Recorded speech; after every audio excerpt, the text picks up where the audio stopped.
ទាហ៊ានការពារទឹកដីក្នុងចិត្តស្រមៃការពារប្រជាចេញពីភូមិស្រុកឃ្លាតពីគ្រួសារទួត្រូវប៉ូលីក៏ខ្ញុំមិនស្ដាយអរគុណមេដីដែលផ្ដល់កំណើ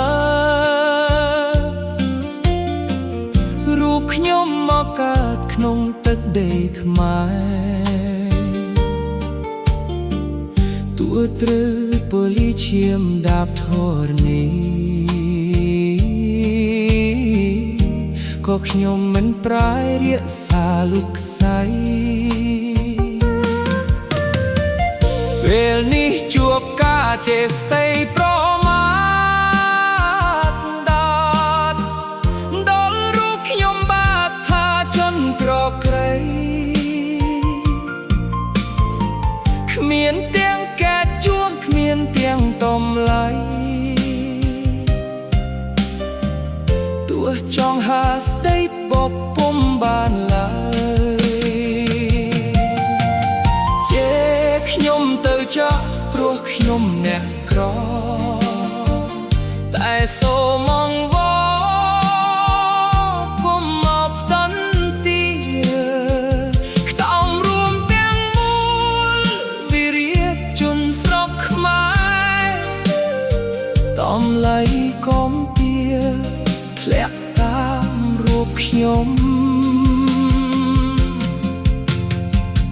អរគុណលោកគ្រូនិងថ្នាក់ដឹកនាំដែលបានផ្ទួចផ្តាមផ្តល់ជាតម្លៃ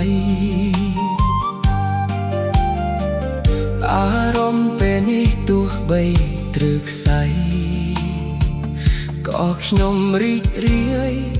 ហើយទទួលយក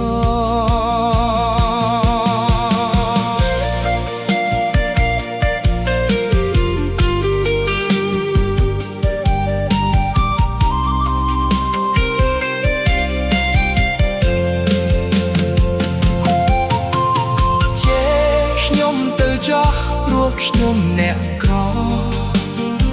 តែសូមអង្វរគុំមកផ្ដន់ទី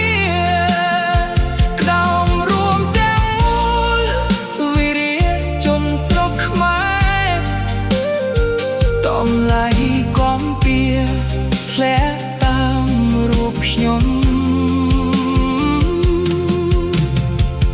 អរគុណលោកគ្រូនិងថ្នាក់ដឹកនាំដែលបានផ្ទួចផ្តាមផ្តល់ជាតម្លៃអារម្មណ៍ពេលនេះទោះបីត្រូវខ្សែក៏ខ្ញុំរីករាយហើយ